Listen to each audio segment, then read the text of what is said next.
Bonjour à tous, j'espère que vous allez bien. Bienvenue dans cette vidéo concernant comprendre le rôle d'Ishimoku Kinkuyu.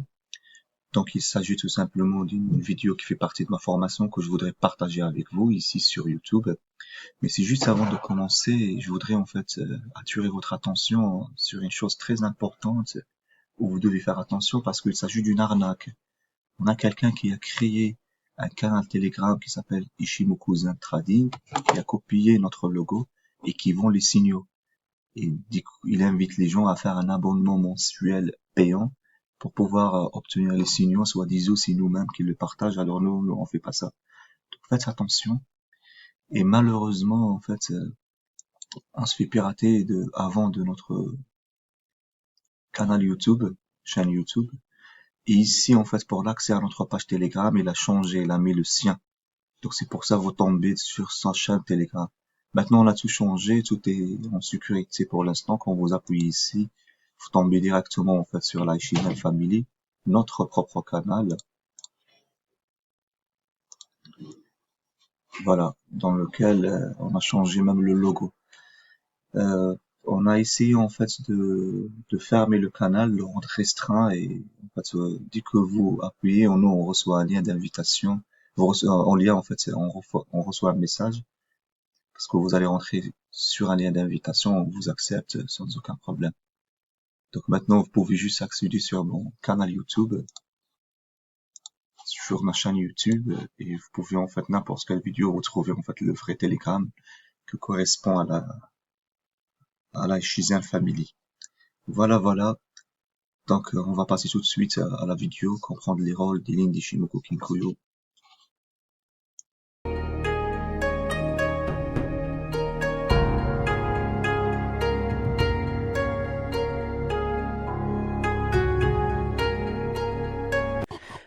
Dans cette vidéo, je vais commencer à vous expliquer le rôle des lignes d'Ishimoku Kinkuyu. Je vais garder le même concept décrit par Tetsei Hosoda dans son graphe, c'est-à-dire je vais considérer que le prix, il évolue d'une façon linéaire en fonction du temps. Cet actif, il évolue son prix d'une façon linéaire en fonction du temps. En réalité, ce n'est pas vrai, c'est de l'utopie. Pourquoi? Parce que la variation ou bien l'évolution du prix d'un actif en fonction du temps, c'est une évolution en fait qui varie pas d'une façon linéaire, ça fluctue. Il fait des hauts, des bas, des corrections, des fluctuations, ou bien ce qu'on appelle une danse, la danse de marché. Mais ici, on va éliminer toutes les corrections, juste pour le but de pouvoir expliquer le principe et le rôle de chaque ligne d'Ishimoku Kinkuyu. Donc cet actif que vous voyez ici, chaque point de cet actif, que ce soit il est représenté par une bougie ou bien une ligne, il contient chaque ligne d'Ishimoku Kinkuyu. Ici, on a 5 lignes, là, on a 5 lignes d'Ishimoku Kinkuyu, et le début ici, on n'a rien. Pourquoi? Parce que pour pouvoir faire des lignes, on va voir par la suite, la première ligne, c'est une ligne d'équilibre à court terme, il faut attendre 9 périodes. C'est pour ça ici, Tetsei, il a commencé là. C'est à partir de ce point qu'on commence à faire une première ligne d'équilibre d'Ishimoku Kinkuyu. À partir de la ligne 26, on fait 3. Donc on peut faire une ligne de Tenken, de Kijun, de SS1 et de Shikospan, un span retardé. Et c'est à partir de ce point-là qu'on commence à faire les 5 lignes d'Ishimoku Kinkuyu. SS1, SS2, Tenken Kijun et Shikospan. Donc si je prends ce point-là qui est en haut, il contient 5 lignes. Si je veux calculer ces lignes d'équilibre, donc les lignes, ils sont définis dans une période temporelle, c'est-à-dire la ligne de court terme que vous connaissez, la Tenken, elle est définie sur une période de 9. Qu'est-ce que cela veut dire? Je limite ma période de 9 à partir de ce point que je suis en train de calculer ces lignes d'équilibre. Une fois que je limite ma période, je cherche au sein de cette période temporelle le niveau le plus haut et le niveau le plus bas et je fais leur équilibre tout simplement. Et je le projette sur le même axe vertical, le même axe de temps de ce point-là. Et j'aurai ma ligne de Tenken. Je peux faire la même chose par rapport à ce point. Après 9 périodes, je limite ma zone temporelle. Je définis, deuxième chose, le niveau le plus haut et le niveau le plus bas. Après, je calcule leur équilibre. Une fois que je calcule leur équilibre, qui est la moyenne, donc je le projette sur le même axe temporel, c'est-à-dire le même axe vertical de ce point, et je trace ma ligne de Tenken. Donc si vous avez remarqué, le point le plus haut et le point le plus bas qui se retrouve ici, ça correspond ça coïncide avec les limites temporelles, c'est-à-dire le niveau le plus bas, il correspond à la période numéro 1, ici. Et là, le niveau le plus haut, il correspond à la période numéro 9. Mais cela, dans la réalité, ce n'est pas forcément toujours le cas. Regardez par exemple cet exemple. Si je prends en fait cette période temporelle de 9, à partir de cette bougie, et je veux calculer en fait l'équilibre de 9 périodes, soit la Tenkan-sen, donc je calcule 9, je suis là. Donc après, je définis le point le plus haut, le point le plus bas.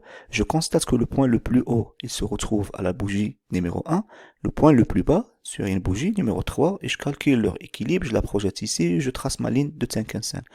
Donc ce n'est pas forcément ici, ça se coïncide parce qu'on considère tout simplement que le marché il évolue d'une façon linéaire. Donc faites attention à ça. Après, Hosoda, il a défini une ligne d'équilibre à moyen terme. Pour cela, il a choisi un autre numéro supérieur à 9, ce qui est 26. Donc je limite pour définir la ligne d'équilibre une période temporelle de 26.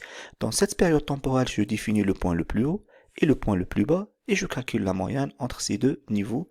Et après, je projette ce point d'équilibre sur le même axe temporel de ce point que je suis en train de calculer sur ligne d'équilibre. Et je vais faire la même chose pour le bas. Donc je prends 26 périodes, comme vous voyez ici, je la limite, le point le plus haut, le plus bas qui se coïncide ici avec les limites temporelles, puisque le marché il varie d'une façon linéaire, je calcule son équilibre, je le projette à partir de ce niveau temporel, pareil, et je trace ma ligne de Kijun-sen. Si vous avez constaté, la Tenkan-sen et la Kijun-sen, le tracé il se coïncide avec le même niveau temporel du point que je suis en train de calculer, ces lignes d'équilibre. Pour la 5 span 1, c'est une ligne d'équilibre, de l'équilibre de 9 avec l'équilibre de 26, mais projetée sur une distance de 26 périodes dans le futur. Donc c'est pour ça qu'on l'appelle span. Elle ne vient pas ici, elle vient là. Le mot span veut dire qu'il y a un décalage temporel par rapport au point que je suis en train de calculer ces lignes d'équilibre tout simplement. Donc je calcule l'équilibre de ces deux points et je le projette à 26 périodes. Je fais la même chose en bas, l'équilibre de ce point, et je le projette de 26 périodes. Donc là, je suis en train de calculer les lignes d'équilibre de ce point. J'ai une, deux, et la troisième, elle est là. Ça, cette span que vous voyez ici, c'est le span d'équilibre de ce point. Pour le SS2, c'est un span d'équilibre de 52 périodes projeté à 26 périodes à partir de ce point que je suis en train de calculer son équilibre. Ce point-là, que je suis en train de calculer son équilibre, je vais faire une période temporelle que je vais limiter 52 périodes. Dans cette période temporelle, je vais chercher le niveau le plus haut et le niveau le plus bas. Je vais calculer l'équilibre entre ces deux niveaux. Je la projette tout d'abord sur ce niveau temporel de ce point pour le projeter par la suite à un span de 26. Une fois que je le projette dans le futur à un span de 26, là j'ai calculé mon span d'équilibre de 52 périodes. Si je dis uniquement une ligne d'équilibre, je suis là. Si je dis un span d'équilibre, je projette une distance temporelle. Et je fais la même chose pour le bas. Je limite ma période temporelle, je cherche le niveau le plus haut et le niveau le plus bas, je calcule l'équilibre, je le projette sur le niveau et je le projette par la suite à un span 26 et ainsi il devient un span d'équilibre. Et je trace mon SS2 tout simplement. La Chikou-span, ce n'est pas une ligne d'équilibre, mais c'est une ligne qui permet de définir l'équilibre du marché. Donc tout simplement, quand vous connaissez, c'est une ligne de clôture du marché retardée à 26 périodes en amont. Donc ici, si vous avez constaté, sur ce point-là d'équilibre, donc il va avoir sa Tenkan-sen, sa Kijun-sen, son SS2, mais son SS1 ne se trouve pas ici. Le SS1 se trouve au même axe temporel, ça se trouve ici. Mais Hosoda, il a mis ici pour deux choses, soit par étourderie, soit par une deuxième raison que nous allons expliquer. Donc, revenons à mon graphe ici. Donc, si je veux calculer ce point-là que vous voyez ici, qui a Tenkan, qui a sa Kijun, et qui a son SS1, si je veux calculer son SS2, à partir de ce point, je dois reculer à 52 périodes dans le passé. je définis mon niveau le plus haut et mon niveau le plus bas, je calcule l'équilibre, je le projette sur ce point, ça devient une ligne d'équilibre, je la projette à 26 périodes. Dans le futur, ça devient un span d'équilibre. Ainsi, je vais retrouver en fait que mon span 1 et mon span 2, ils commencent au même niveau temporel. Comme ici, ils s'arrêtent au même niveau temporel, et la Kijun et la Tsetsken s'arrêtent au même niveau temporel. Mais ici, chez Tsetsei, ils ne commencent pas au même niveau temporel. Donc pourquoi? Soit par étourderie, comme je vous ai dit, parce que ce point-là que vous voyez, qui a sa Tenken et sa Kijun et son SS2, normalement son SSA il se retrouve là. C'est l'équilibre entre ces deux lignes projetées à 26 périodes, au même niveau temporel. Donc soit c'était par étourderie, soit en fait l'actif que Tsetsei vient de le présenter, il vient d'être créé, c'est-à-dire il vient d'être né.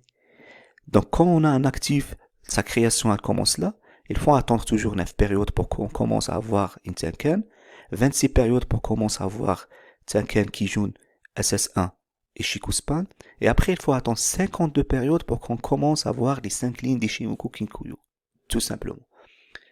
Le SS1 et le SS2 sont appelés aussi des spans avancés.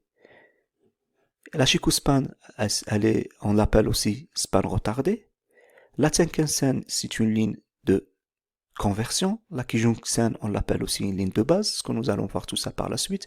Le SS1, on l'appelle aussi une limite supérieure et une limite inférieure, ça dépend. La SS2, on l'appelle aussi une limite inférieure ou bien aussi une limite supérieure. Cela dépend en fait de la tendance et la direction de marché. Si on a un marché haussier, on va trouver que la SS1 qui est là, elle se situe dans un niveau supérieur à la SS2. Dans un marché haussier, la SS1, on l'appelle une limite supérieure. Ce que vous allez trouver dans les originaux. Dans le SS, dans un marché de direction baissière, c'est l'inverse. C'est la SS1 qui se retrouve au-dessous de la SS2. Donc la SS1, on l'appelle une limite inférieure dans un marché baissier. Mais si vous avez du mal à comprendre ça ou bien si vous risquez de confondre, ne vous inquiétez pas, vous pouvez l'appeler tout simplement SS1, SS2. C'est juste quand vous lisez les originaux et vous voyez en fait ou bien vous regardez une limite, vous lisez une limite supérieure et une limite inférieure, cela dépend de la direction du marché pour pouvoir différencier si on est en SS1 ou bien en SS2. Mais ce que vous devez apprendre dans cette vidéo, c'est tout simplement ce que les lignes d'Ishimoku, ils dépendent d'une période temporelle. Toutes ces lignes, on les définit grâce à une période temporelle. Ce qui veut dire que la ligne d'équilibre, c'est qu'une partie de la théorie de temps, mais c'est une petite partie. Je dirais même une partie infime. Les gens qui disent que non, moi je trade que la ligne d'équilibre, la théorie de la ligne d'équilibre ou bien la théorie d'équilibre, tout simplement ils sont en train de trader la théorie du temps indirectement sans qu'ils se rendent compte. Mais c'est une partie infime de la théorie de temps. Donc maintenant, quel est le rôle des lignes d'Ishimoku? Le rôle des lignes d'Ishimoku, les 5 lignes que nous venons de voir, sert à 3 rôles. Premièrement, à définir la direction du marché, à savoir si on est un marché à la hausse ou bien si on est dans un marché à la baisse. Ils permettent aussi de définir la limite ou bien la correction du marché, c'est quand le marché se corrige, comme on a dit que le marché il ne évolue pas d'une façon linéaire, il se corrige, donc grâce à ces lignes, je peux définir les limites et je peux même tracer mes vagues. Et le troisième rôle, c'est qu'ils permettent de définir le niveau du marché. Nous allons voir tout ça en détail à travers cette formation.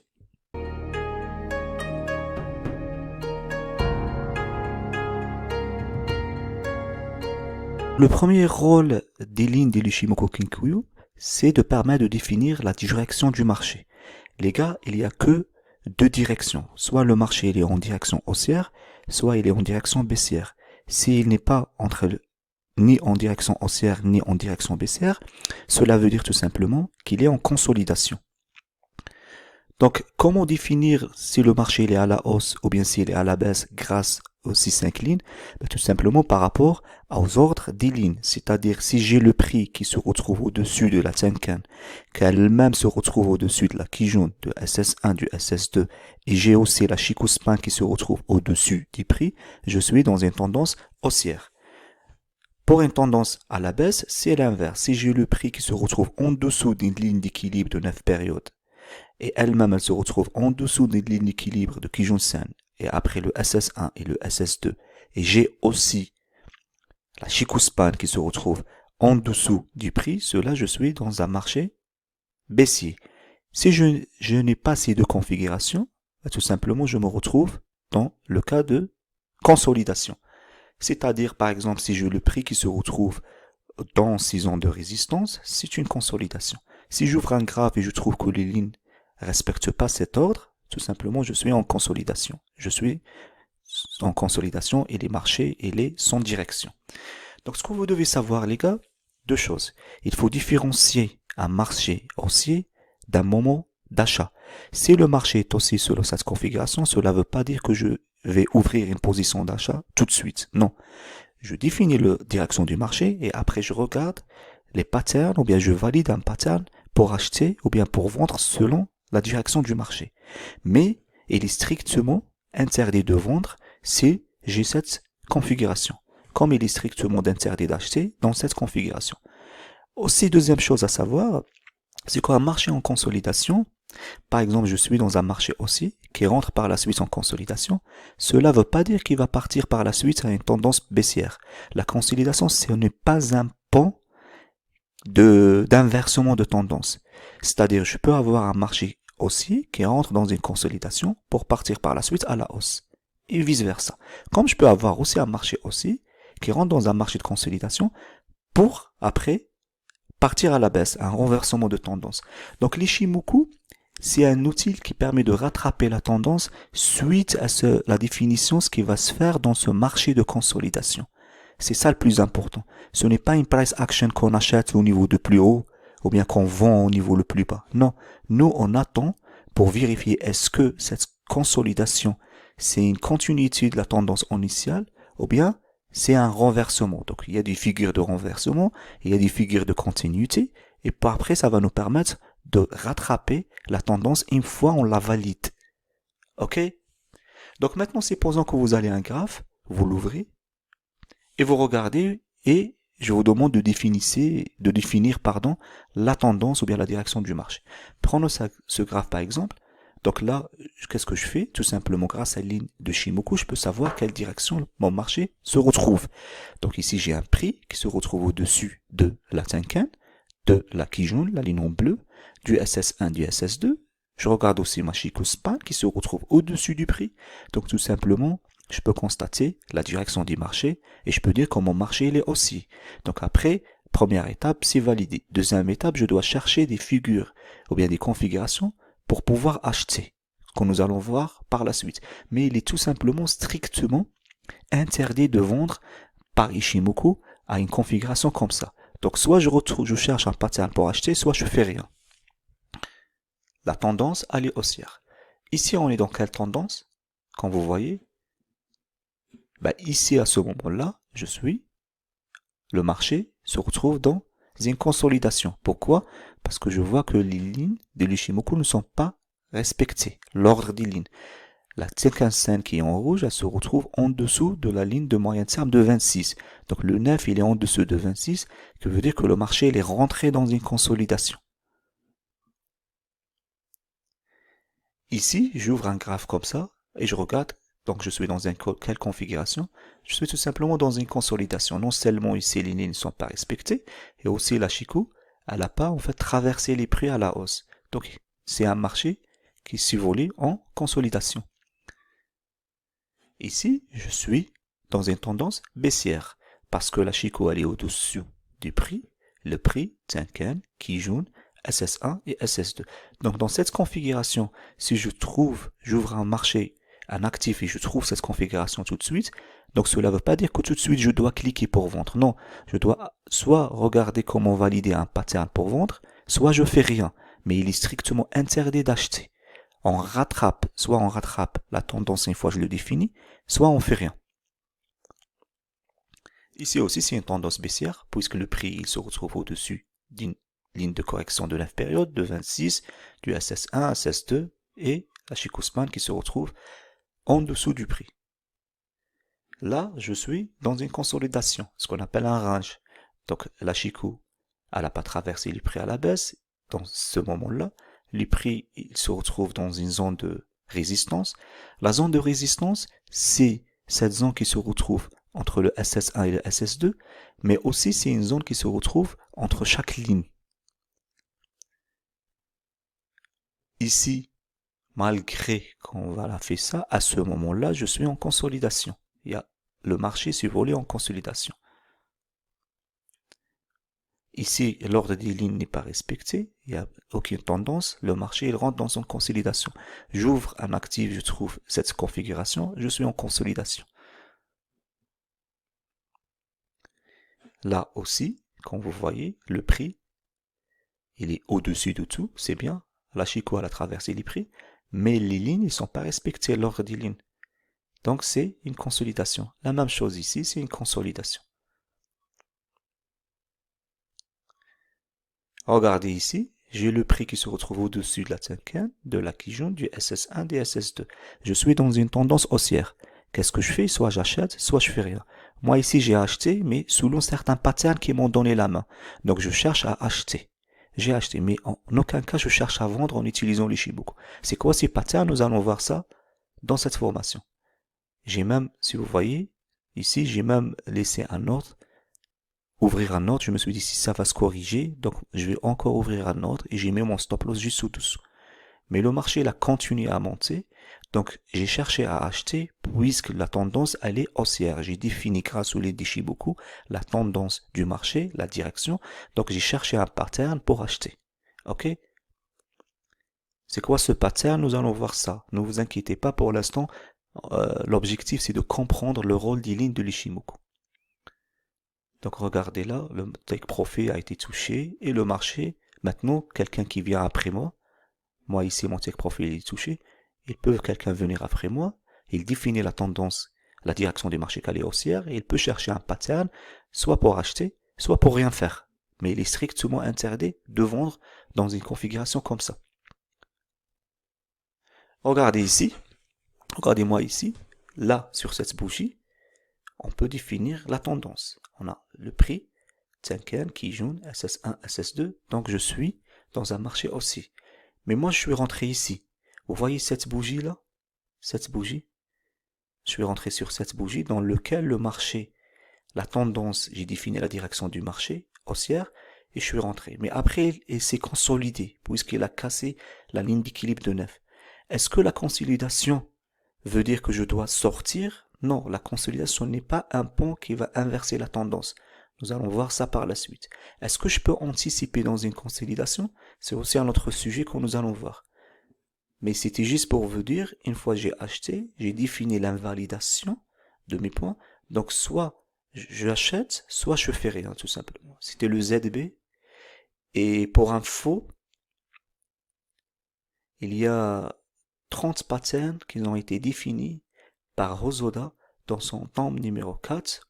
Et ces patterns se sont en fait basés sur les chandeliers japonais. Mais pas une bougie par bougie comme les gens ils étudient en fait les bougies japonaises, mais il l'a défini par des blocs. C'est des blocs. Ça par exemple le pattern numéro 30. Il y a un pattern numéro 25, 26, 27. Donc je vous conseille de les étudier si vous avez le tome 4 parce que parfois vous trouvez des patterns qui ressemblent vraiment à votre configuration que vous êtes en train de trader et c'est assez puissant, mais ça marche en fonction du span que nous allons voir par la suite. Même si vous n'avez pas le temps d'étudier ni de comprendre ces patterns, ne vous inquiétez pas, cette formation elle est faite pour vous faire comprendre les spans et les secrets de la théorie du temps. Voilà, la tendance à est haussière. Donc moi, mon take profit a été touché pour le ZB ici. Mais si quelqu'un il rentre, il vient, il regarde cette bougie, donc il peut définir la tendance du marché. Il peut après chercher un pattern pour acheter. Mais il ne rentre pas tout de suite. La tendance elle est haussière. Soit je dois chercher un pattern pour acheter, soit je fais rien. Mais il est strictement interdit de vendre, même si ça, la ligne bleue par exemple, supposons que c'est une résistance majeure. Est-ce que je vends par Ishimoku? Je peux pas vendre parce que je suis dans une tendance haussière, tout simplement. Là, je suis là, j'ai ouvert mon graphe, je suis dans le marché il est en quelle direction. Donc je vois que le prix il est au-dessus de la Tenkan et la Kijun, c'est bien, mais l'ordre des lignes il n'est pas respecté. Donc je suis dans une consolidation. Ici, la même chose. Regardez l'ordre des lignes, je suis en consolidation. Le marché, il est en consolidation. Maintenant, si la tendance, la direction, elle est baissière. Soit je cherche un pattern pour vendre, soit je fais rien. Mais il est strictement interdit d'acheter. Ok? Retenez-moi que ça. C'est le plus important. C'est une consolidation, il n'y a rien à faire. Là, pareil. C'est une consolidation. Pareil. Ici, regardez le prix, il est au-dessus du nuage, mais ça ne veut pas dire que la tendance elle est haussière. Je regarde ma Kijun, je la retrouve qu'elle n'a pas pu casser les prix à la hausse. Je regarde que mes lignes ne sont pas respectées, l'ordre de mes lignes d'équilibre à court terme et à moyen terme. Donc, c'est une consolidation. Là, quelle direction du marché? Une consolidation. Voilà, donc ce qu'il faut savoir à travers cette vidéo, ou bien dans cette vidéo, c'est que les lignes d'Ishimoku vont permettre de définir la direction du marché. Dès que je mets les lignes d'Ishimoku, je peux savoir si le marché il est en direction haussière, baissière, ou bien en consolidation. Deuxième chose, c'est comprendre l'équilibre du marché, l'Ishimoku Kinkuyu. Cela veut dire comprendre l'ordre des lignes. Une fois que vous comprenez l'ordre des lignes, vous pouvez savoir si le marché il est en équilibre ou bien en déséquilibre. S'il est en direction ou bien en consolidation. Et après, la troisième chose la plus importante, comme je vous ai dit, il faut discerner la tendance haussière du moment d'achat. Une tendance haussière, ça ne veut pas dire que je clique tout de suite pour acheter. Non, la tendance à haussière, ça veut dire, allez, vous pouvez chercher un pattern pour acheter. Vous pouvez trouver une tendance haussière, mais aucun pattern pour acheter. Et ainsi de suite, et vice-versa pour la tendance baissière. La consolidation aussi, du moment d'achat ou de vente, comme je vous ai dit, la consolidation, c'est un pont. Ce n'est pas un pont forcément de renforcement de tendance, ça peut être un pont de continuité de tendance. Et il y a certains cas que je peux anticiper d'acheter ou bien de vendre dans la consolidation. Quand nous verrons ça par la suite. Voilà, je vous remercie pour votre attention et je vous retrouve dans la prochaine vidéo.